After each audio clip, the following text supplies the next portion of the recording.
Madame Web is out in theaters, the latest abomination in the ridiculous Sony Spider-Man universe, which so far, after 4 movies, Venom, Venom 2, Morbius, and this one, still does not contain an actual Spider-Man.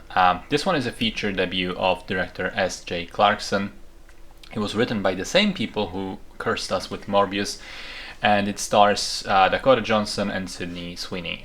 Dakota Johnson, who I might add, has fired her management team a week after the movie's official gala premiere. Rumor has it it was partly due to the movie's quality, but partly because they lied to her about the movie being part of the MCU, which it absolutely isn't. Anyway, the idea of making a feature film about Madame Web in a universe which doesn't contain Spider-Man, and she's like a really niche side character in some Spider-Man comics, that was already awful on paper. Then the studio released the promotional materials, and the trailers suggest that somehow the execution might even be worse than the idea itself. And now, having seen the finished film, although the word finished is even debatable, but I'll get to that, I have to say I'm impressed, because it's even worse than the trailers suggested. It's an absolute shit show. The story starts in the Peruvian Amazon in the 1970s. A very pregnant lady finds a mythical spider whose bite gives people superpowers. She's shot by a mercenary contractor who takes the spider for himself, and then she dies, but her baby is miraculously saved by some indigenous spider people. Not joking here. And then we skip to 2003 New York. The baby is now grown up. She's Cassandra Webb. She's a paramedic played by Dakota Johnson. She has a near-death experience, and following that, something awakens in her. She begins to experience visions of the future. Eventually, she has one where this evil guy who killed her mother murders 3 teenage girls on the subway. And so she saves them. She runs away with them, trying to figure out why this guy is chasing all of them and prevent him from murdering these girls. So kind of a Terminator situation, kind of Final Destination, I guess. At the end of the day, though, it's just miserably bad. Like, it's just not a well-made movie across the board. The script is terrible, the dialogue wooden, the performances stiff, the actors have no chemistry with each other, the camera work and the editing sucks, the music is forgettable, the action is absolutely laughable. It's neither funny, nor exciting, nor compelling. It's just a whole load of nothing. And worse still, it even looks unfinished. Between the crappy CGI and same footage of the Amazonian flashbacks being used twice, there's also moments where the ADR doesn't fit the scene. And for those who don't know, ADR is a common practice of overdubbing dialogue in the scene, because sometimes in the action the actors are not heard properly, the mic didn't pick something up, or there's noise, so they have to re-record the dialogue later in the studio, and they overdub it. And there are multiple scenes in Madame Web where the dialogue does not match the actor's mouth. The timing is off, or the things they're saying are different, so it just looks like an amateur bootleg movie.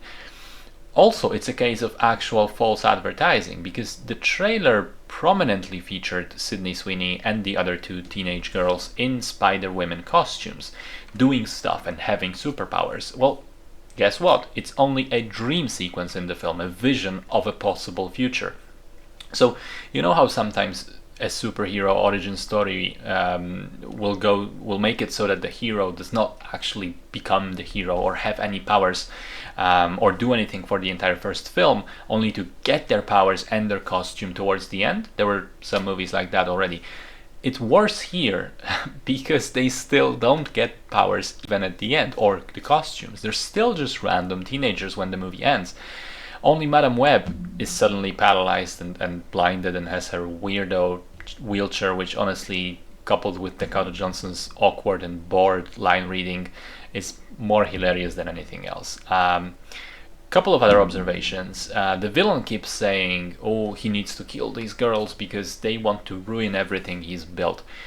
But we don't know what he's built, what he's done since the 1970s with this power. Is he a businessman? Is he a politician, an arms dealer, a mercenary, a drug lord? Maybe he's just Spider-Man fighting criminals at night. We never actually learn any of that.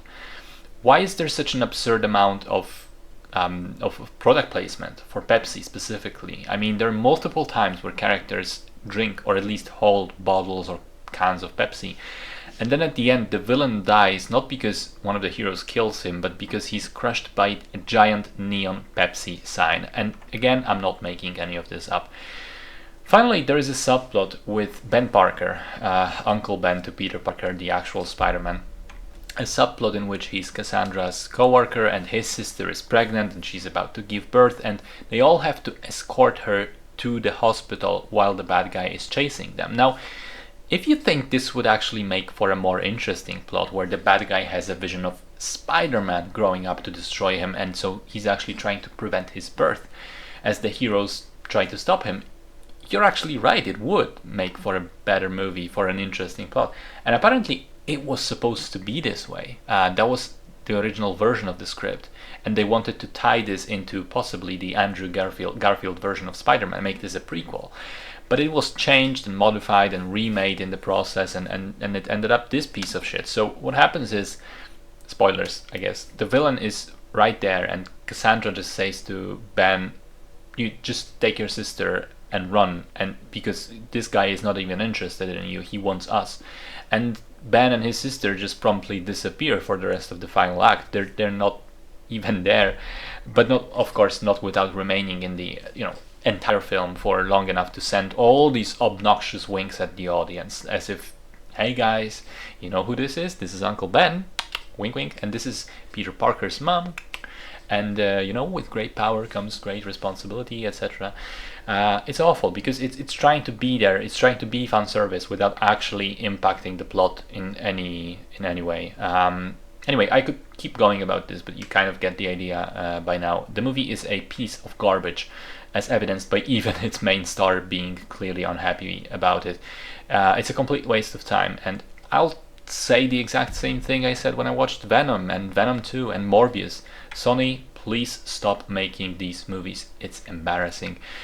But I already know I'll have to say this at least twice more this year, just this year, because just this year Sony has 2 more movies planned in this godforsaken orphan universe. They got Craven and Venom 3. So God help us all.